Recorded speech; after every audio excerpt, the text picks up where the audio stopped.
I learned to hunt from my grandfather, Emmett, on my mother's side. He had Ojibwe blood from his grandmother, and with it came rules. Strange rules that seemed like superstition until they weren't. Don't whistle after dark. Never say the names of the dead in the woods. If something calls your name, don't answer until you can see its face. I was 15 when he first warned me about the voices. We'd split up while scouting for deer, and I called out to him. Heard his voice answered from my left, so I started walking toward it. Then, suddenly, he was right in front of me, coming from the opposite direction. "If you ever hear something call your name out in these woods," he said, his face grave, "never answer it, not until you can see its face." I laughed, thinking he was joking. He wasn't. There's something out there that likes to learn voices. It listens, it practices. Eventually, it tries to use them. He paused. It has a face you don't want to see. I thought about that warning every time I caught him scanning the trees before responding to me, every time I saw him standing perfectly still, listening to something I couldn't hear. Our cabin sat in northern Minnesota wilderness, about 50 miles south of the Boundary Waters. Remote doesn't begin to describe it. 2 hours to the nearest town by paved road, then another 40 minutes down deteriorating trails. My great-grandfather built it in the 1940s. No electricity, no running water, just a wood stove and kerosene lamps. But I loved it there. About a quarter-mile northeast of the cabin, up a rocky ridge thick with old-growth timber, there was a cave. The mouth gaped maybe 15 feet across, descending into absolute darkness. Even on bright summer days, the light stopped about 20 feet in, like something was eating it. I hated that cave. More than hate, it was that twisting pressure in your stomach when you stand at the edge of a high drop, that whisper in your skull telling you to step back. I felt watched whenever I was near it. Animals avoided the area too. Deer trails curved around that ridge, and birds didn't nest in those trees. My grandfather's rule about the cave was simple, stated only once when I was 10 and had wandered too close. Never go near it, never look into it, never even think about it when you're out in these woods. His voice was calm, but there was something underneath it I'd never heard before. When I asked why, he just said some places were better left alone. I believed him for 12 more years. November, when I was 22, we made our annual hunting trip. The drive up was normal.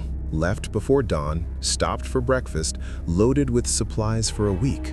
But something was wrong from the start. The woods were too quiet. Not silent, but beneath the wind and our truck engine, there was a horrible stillness. Normally, this time of year, the forest would be busy with life preparing for winter. That day, nothing. I watched through the window for the last 10 miles and didn't see a single living animal. My grandfather noticed too. I could tell by how his hands tightened on the steering wheel, how his eyes flicked to the tree line. When we arrived and got settled, I walked the nearby trails to check for deer sign before dark. The trails were empty, not just quiet, empty. No scrapes, no rubs, no territorial markings that should have been everywhere during the rut. I walked a full mile and found nothing to suggest deer even existed there. When I got back, my grandfather was on the porch, staring out at the darkening woods. His gaze drifted toward the northeast, toward the ridge where the cave sat. "We'll see what morning brings," he said, and went inside. I stood on the porch a while longer, watching the last light fade. I felt watched, so I went inside and locked the door behind me. We hunted the next morning anyway, though I think we both knew it was pointless. My grandfather suggested we sit within sight of each other, rather than spreading out. For 4 hours, I saw nothing. No deer, no squirrels, no birds, nothing. The woods were empty and still, like a photograph. We climbed down around midday. I was ready to complain about the wasted morning, but the expression on my grandfather's face stopped me. He looked nervous. I'd never seen him nervous before. His eyes were tired and afraid. We started walking back toward the cabin. I was slightly ahead when a smell hit me on the wind, subtle at first, then stronger with each step. Coppery decay, the unmistakable stench of death. I found the doe about 50 yards off the trail. She hadn't been dead long, maybe a day or two at most, but something had destroyed her. Her throat was torn out, not bitten, but ripped. The flesh peeled back from her spine like something had tried to separate her head from her body and given up partway through. Her belly was open, organs pulled out and scattered, but almost none of the meat had been taken. Whatever killed her hadn't been interested in eating. I've field-dressed dozens of deer. I've seen what coyotes do, what bears do. This wasn't that. This was violence for violence's sake. 10 feet away, an old oak tree rose from the forest floor. Its bark was gouged with deep claw marks, parallel slashes torn through to the pale wood beneath. They started at chest height and ran upward. 4 or 5 claws. The highest marks were at least 8 feet off the ground. I stood there staring, trying to make sense of it.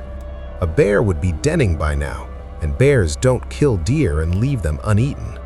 The marks were too large for a cougar anyway. My grandfather's voice snapped me out of it. He was standing at the edge of the clearing, looking at the eviscerated doe. His face was the color of old ash. He studied the claw marks without speaking, reaching up to touch one of the gouges. Then he looked toward the ridge, toward the cave. His voice came out flat and quiet. "We're changing our plans. No more morning hunts. We go out at midday if we go out at all, and we stay together. We're back inside the cabin before dark. Leave your rifle loaded from now on, even indoors." I wanted to ask why, but I didn't. I just obeyed. We walked back in silence. I kept my hand on my rifle, eyes on the trees, watching the shadows.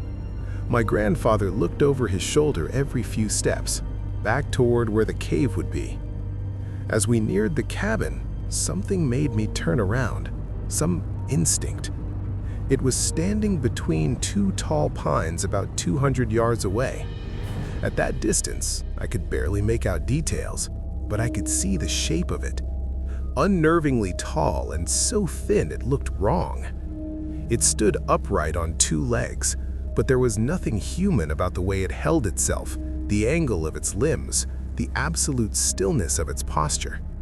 It was watching us. I knew because I could feel it. I blinked, and it was gone. Just trees and shadows. My grandfather's hand closed around my arm. He'd seen where I was looking. He pulled me toward the cabin, and I went, because I was scared. We didn't speak about it that night. We sat by the wood stove with our rifles across our laps, listening to the darkness outside, waiting for morning. Neither of us slept. It was an unspoken understanding. Something was completely wrong out here, and we needed to stay alert. My grandfather sat in the chair nearest the stove, with his rifle across his knees.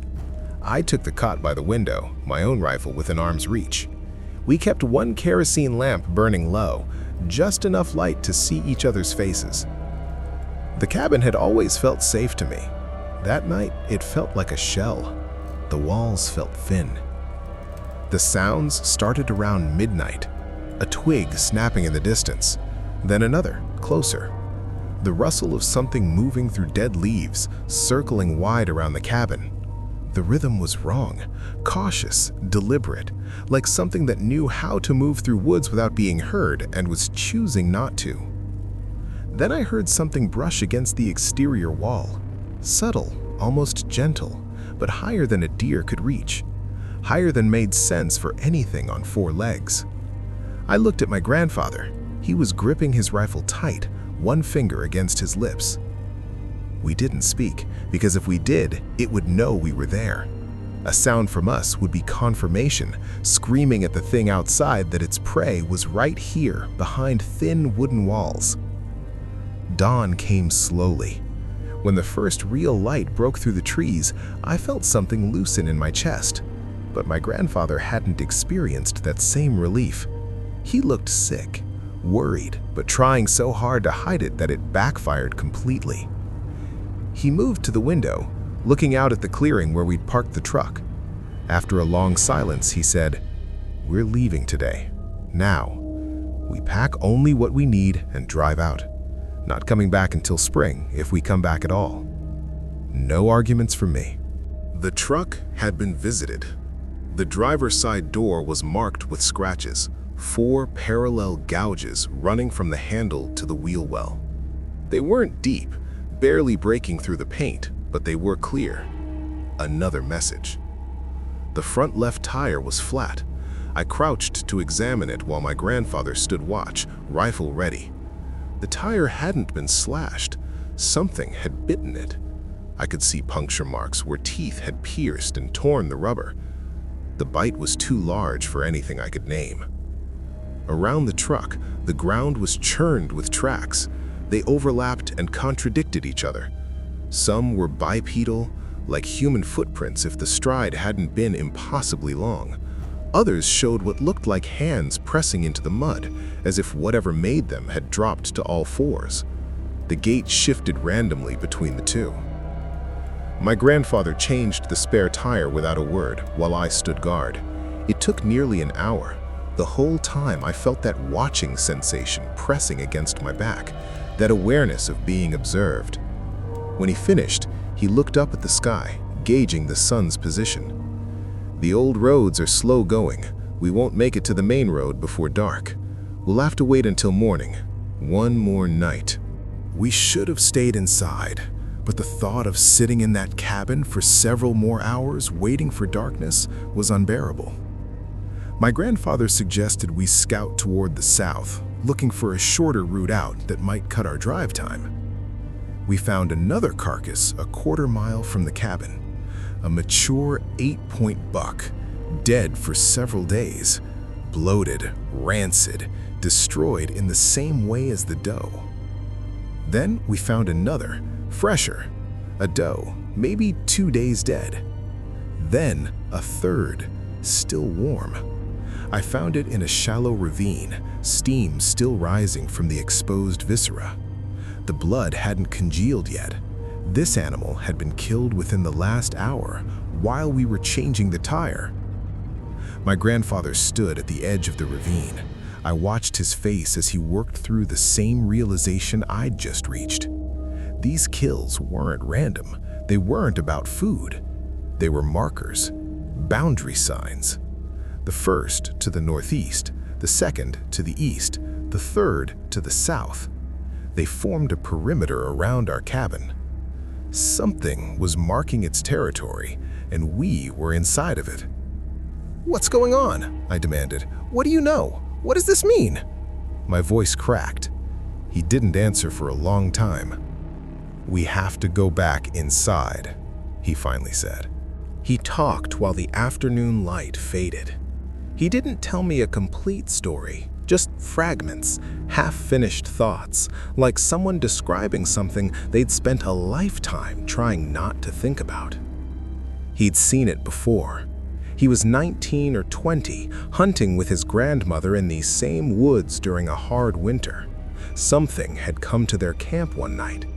He never saw it clearly, just movement in the darkness, shapes that didn't seem right, sounds that couldn't come from any normal animal. His grandmother had been terrified. She made him hide beneath a pile of blankets in the corner of the tent, told him to stay silent no matter what he heard, no matter what called his name. She did something, some kind of prayer or ritual, words in a language he didn't know, gestures that seemed to push against the darkness outside. Whatever it was, left. They survived the night. Afterward, she told him about something that lived in old places, in hollows and deep woods and caves. It slept for years at a time, sometimes decades. It woke when it was hungry. When it woke, it killed. But what it hungered for wasn't food. It was death itself. It killed for pleasure. She said the thing was sick, Not an animal and not a spirit, but something caught between. It had once been human, maybe, or had worn human shapes, but had been twisted into something nightmarish.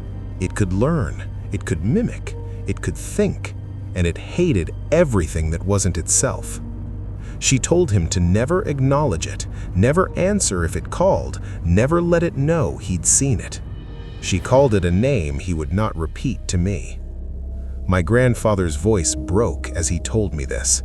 He said he thought it was gone, that maybe his grandmother had driven it away for good, or that it had died or moved on. He thought maybe it had been just a story all along. "I'm sorry," he said. "I never should have brought you here." I asked what happened to his grandmother. He didn't answer. He just stared at the floor, and I knew not to ask again. The sun was low when I stepped onto the porch to bring in firewood. I was only outside for a moment, long enough to fill my arms with split logs and glance toward the tree line out of habit. Then I heard my grandfather's voice calling my name.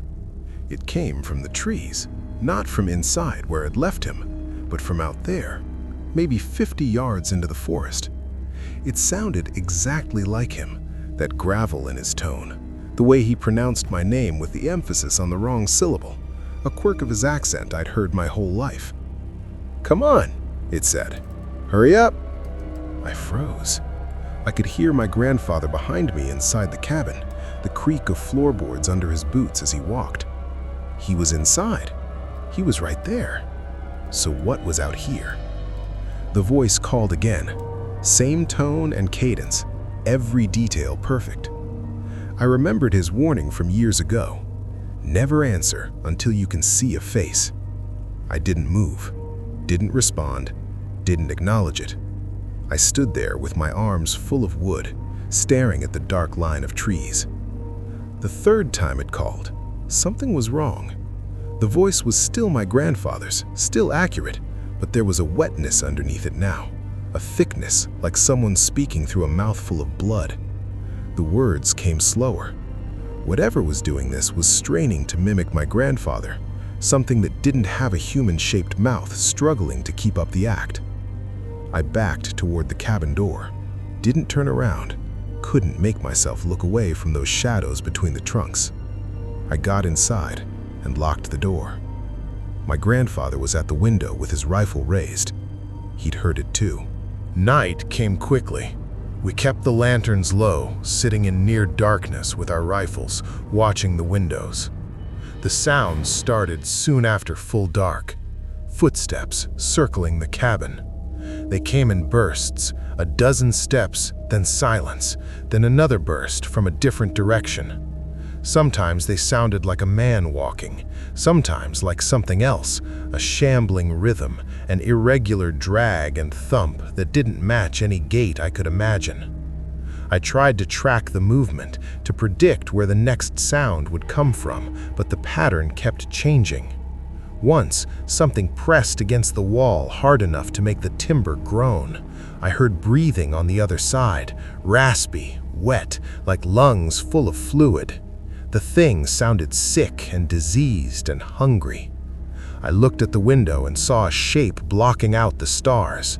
Very tall, very thin. I could make out the silhouette of a head and shoulders, bony and stretched, a misshapen skull. It stood there perfectly still, and I felt its attention on me. Then it moved away, and the window showed only darkness again. Hours passed. My grandfather whispered that we couldn't show fear, that we couldn't show weakness. He said it was studying us, learning us, looking for a crack it could exploit. "All we can do is wait it out," he said. The footsteps had been silent for nearly an hour. I was starting to hope it was over, that whatever was out there had lost interest. Then something knocked on the door. 3 slow knocks, almost polite. I looked at my grandfather. He aimed his rifle at the door, the barrel trembling in his grip. Another 3 knocks. Then I heard my own voice come through the wood. It said my grandfather's name, asked to be let inside, said it was cold out here, that it had gotten lost in the dark. Please open the door. Every word was perfect, every aspect of my voice, the way I swallowed certain syllables. It was me, exactly me, my voice asking my grandfather to open the door. My throat closed up. I couldn't have spoken if I wanted to. My grandfather's finger hovered over the trigger. Silence. Long, stretching silence. Then, from just outside the door, so close it might have been inches from the wood, there was a laugh. The footsteps retreated. The presence withdrew. The night went quiet. We stayed up as long as we could, rifles ready, hoping we didn't have to use them. Eventually, light seeped through the windows. Morning. We'd survived. My grandfather stood slowly and moved to the window. He looked out at the clearing, at the truck, at the tree line beyond. His face crumbled. I walked over and stood beside him. In the clearing, in front of our cabin, arranged in a neat row, were 7 deer heads. No bodies, just the heads, positioned upright on the stumps of their severed necks, facing the cabin, facing us. Their eyes were open, their mouths hung slack. They'd been placed there with care, with precision, with an attention to detail that spoke of intelligence, of something very proud of its work. They hadn't been there when darkness fell. My grandfather spoke in a whisper. "It's not going to let us leave." I understood with sickening clarity that this was communication, another message. This thing spoke through violence. "We're leaving now," my grandfather said. "Not in an hour, not after we pack, now." Our bags stayed where they'd fallen. The food sat untouched. I grabbed only my rifle and a handful of cartridges. My grandfather did the same. At the door, he paused. His lips moved silently, forming words. He was praying, reciting something, a fragment of what he'd heard his grandmother speak all those years ago. Then he opened the door. The morning air was biting cold. We walked to the truck, eyes on the tree line, unable to stop glancing at those 7 deer heads as we passed. We made it to the truck. The locks clicked shut, music to my ears. The engine turned over and I put it in gear, driving away from that cabin, away from that cave. But the road was worse than I remembered. Ruts filled with half-frozen mud, sections where erosion had carved channels across the path. I had to slow to a crawl, picking my way through terrain that threatened to swallow the wheels. For the first mile, nothing, just the grinding of tires on rough ground. Then I saw movement parallel to the road, about 30 yards into the trees. A shape flickering between the trunks, keeping pace with us. I saw it, brief glimpses, pale skin, angular juts of limbs, something tall and thin moving through the forest with a speed that shouldn't have matched our vehicle. It seemed to switch between 4 legs and 2. It wasn't chasing us, it was escorting us, matching our speed exactly, staying just visible enough that we knew it was there. I drove faster, and the shape in the woods kept pace without effort. We rounded a bend, and I slammed on the brakes. Across the road lay a tree, a fallen mature pine, 3 feet thick at the base, completely blocking our path. It hadn't fallen. It had been torn from the ground, uprooted. I could see the claw marks. It had been placed there. My grandfather was already opening his door. I called for him to wait, but he shook his head. No time, no choice. The woods on either side were too dense to drive through. We couldn't go back. We had to move this tree. Stay in the truck. Keep the engine running. Watch the trees. Be ready. He was outside, moving to the front bumper, unwinding the winch cable. I watched nervously through the windshield. He worked quickly, wrapping the cable around the trunk. When he was ready, he signaled. I put the truck in reverse and gave it gas. The tires bit into the mud. The tree began to move. I was watching the tree, but I should have been watching the woods. The shape emerged from the shadows behind my grandfather. It stepped out from between two thick pines, 20 yards away.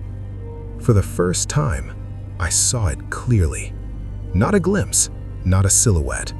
I saw it in the pale morning light, and I will never unsee it. It stood upright on two legs, about 7 feet tall, maybe more, but it was so thin its height seemed like a mockery. It had extra joints in places suggesting extra articulation, mottled pale skin, almost white like the belly of a dead fish, half hairless, covered in what looked like mange or rot. I could see the juts of ribs and hips through its skin, the knobs of spine. Its skull was elongated, stretched backward, the jaw hanging open to reveal teeth that didn't fit its mouth. Jagged, uneven, some short and blunt, others long and curved like hooks. The eyes were set too far apart and were large. They reflected light as if glowing from within. Those eyes revealed intelligence, malice, hunger, but also excitement. This thing looked like it should have died 1,000 years ago, but simply said no and kept going, clinging to existence through sheer spite and appetite. I shouted a warning, but my grandfather had already seen it. He stood frozen, the winch cable still in his hands. I expected him to run, to raise his rifle, to do something, but he stood there instead, and he spoke to it. I couldn't hear the words through the glass. I couldn't make out what he was saying, but I saw his lips move. He wasn't screaming or pleading. He was saying something carefully. His posture shifted, shoulders dropped, chin lifted. He wasn't trying to look aggressive or intimidating. He looked at the creature and spoke to it as if he knew it, as if they had unfinished business. The creature tilted its head. The gesture was curious, almost mocking. It stood motionless, those terrible eyes fixed on my grandfather. I was certain it was going to rush forward and tear him in half. I had my hand on the door handle, ready to throw myself out, knowing I'd probably just die uselessly trying to save him. But it didn't attack. It stepped back, one step, then another. It withdrew, fading into the darkness of the forest. The glowing eyes were the last thing to disappear. My grandfather stood there, staring at where it had been. Then he dropped the cable, walked back to the truck, and climbed inside. His hands were shaking. "Drive," he said. I edged past the half-cleared tree, branches scraping against the doors. I didn't care. We just wanted out of those woods. We drove. The shape followed us for another mile, maybe 2. I kept seeing glimpses between the trees. Then it was there 1 second and gone the next. The moment it wasn't there, the pressure lifted, like we'd been under the entire ocean and suddenly surfaced. My grandfather sold the cabin. For all I know, it's collapsed by now, sitting empty in those woods, slowly rotting. My grandfather acted different after that trip. Drained, quieter than usual. He stopped hunting entirely, sold his rifles. When people asked, he said he'd lost his taste for it, that his knees didn't allow him to walk that way anymore. He said a lot of things that weren't true, but I never contradicted him. Only once did I try to talk about it. Maybe 6 months later, I asked what he'd said in the woods to that creature, what words made it turn away and spare us. He shook his head. Some things are better left buried. He paused. My grandmother gave me a gift. I used it. That's all you need to know. 3 years later, he had a heart attack and didn't make it. A natural cause, much better than being mauled to death by something that shouldn't exist. But the timing makes me wonder. Had he bargained with it? Was that the kind of entity we were dealing with? Something that could bargain with souls? Had he sold himself to save me? I've looked for information over the years. Old stories from the Ojibwe and Cree, cryptid forums, paranormal databases, dusty books in university libraries. I found some things that match, but never perfectly. I don't know what it was. I don't know where it came from or how old it is or why it chose that place to make its home or why it let us go. That thing could have killed us any time it wanted, could have taken us in the cabin that first night, could have dragged us from the truck, could have run us down the road like the deer it slaughtered. Could have been our heads on those stumps, not deer. It was faster, stronger, probably smarter. We were never a threat to it. We didn't escape from it. We were released. Listen to your elders. They know things. They know why things exist, why things happen, and even if you don't understand, sometimes you should just listen before you cross a boundary that can never be uncrossed.